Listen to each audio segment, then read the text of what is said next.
AI की भी जान जाती थी शुरुआत में मैथ के प्रॉब्लम को सॉल्व करने से, लेकिन जब एआई में रीजनिंग मॉडल आए, वो मॉडल जो थिंक कर सकते हैं, तब इन मॉडल्स ने मैथमेटिक्स के नॉर्मल और थोड़े से कम्प्लेक्स प्रॉब्लम्स को सॉल्व करना शुरू किया। लेकिन रिसेंटली एक एआई कंपनी एंथ्रोपिक ने एक ऐसा एआई मॉडल बनाया है, क्लॉड मिथोस, जो रीजनिंग में बहुत पावरफुल है। वो मैथ के काफी हद तक कम्प्लेक्स प्रॉब्लम्स को तो सॉल्व करता है, मगर उसकी सबसे खतरनाक पावर किसी भी सॉफ्टवेयर में बग ढूंढना है। क्योंकि इस मॉडल को बनाने के बाद जब एंथ्रोपिक कंपनी ने मुख्तलिफ सॉफ्टवेयर में बग ढूंढने की कोशिश की, तो इसने उनको भी हैरान कर दिया। क्योंकि ऐसी बड़ी सॉफ्टवेयर कंपनीज जो 25 से 30 साल से रन कर रही हैं और उनको एक्सपर्ट्स चला रहे हैं, उनके लिहाज से इनके सॉफ्टवेयर में कोई प्रॉब्लम नहीं है, कोई बग नहीं है। जब इस एआई मॉडल से उन सॉफ्टवेयर्स को टेस्ट किया गया, तो इसने उन सॉफ्टवेयर्स में बग ढूंढ दिए। यानी कि जो काम ह्यूमन एक्सपर्ट्स भी नहीं कर सकते, आज वो काम एआई कर सकता है। अभी सिर्फ 3 से सवा 3 साल हुए हैं इन एआई मॉडल्स को लॉन्च किए हुए, क्योंकि एआई कंपनीज में एक रेस लगी हुई है कि किसका मॉडल सबसे बेटर रिजल्ट प्रोड्यूस करता है।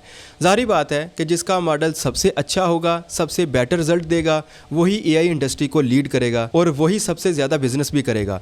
इसलिए हर कंपनी हर साल बिलियन ऑफ डॉलर्स खर्च करती है इन एआई मॉडल्स को तैयार करने में, इनकी परफॉर्मेंस पहले से बेहतर बनाने में, ताकि एआई इंडस्ट्री में अपनी स्पेस हासिल की जा सके। और नतीजा ये है कि अब ये ह्यूमन इंटेलिजेंस को बीट कर रहे हैं। ये आर्टिफिशियल ब्रेन जो हम अपने लिए ही तैयार कर रहे हैं, एक तरफ तो हमें ये फ़ायदा देते हैं कि हमारे काम को आसान कर देते हैं, मगर दूसरी तरफ ये हमारे लिए रिस्क भी हैं। इसीलिए तो एंथ्रोपिक कंपनी ने फिलहाल क्लॉड मिथोस को रिलीज करने से इनकार कर दिया है और इसकी एक्सेस बड़ी सॉफ्टवेयर कंपनीज को दी है, जैसा कि अमेज़न, एप्पल, गूगल, माइक्रोसॉफ्ट, ताकि आप इस एआई मॉडल का इस्तेमाल करके अपने सिस्टम्स में बग ढूंढें और उनको फिक्स करें। हो सकता है कि आने वाले टाइम में इसकी सेफ्टी को इंश्योर करते हुए इस एआई मॉडल को भी रिलीज किया जाए। मगर ऐसे एआई मॉडल से सिर्फ रिस्क इन सॉफ्टवेयर कंपनीज को नहीं है, बल्कि इसके अलावा भी सिस्टम्स हैं, जैसा कि बैंकिंग सिस्टम। अगर उस सिस्टम में कोई बग ढूंढ लेता है, तो पूरे फाइनेंशियल सिस्टम को या किसी एक मुल्क के फाइनेंशियल सिस्टम को नुकसान हो सकता है।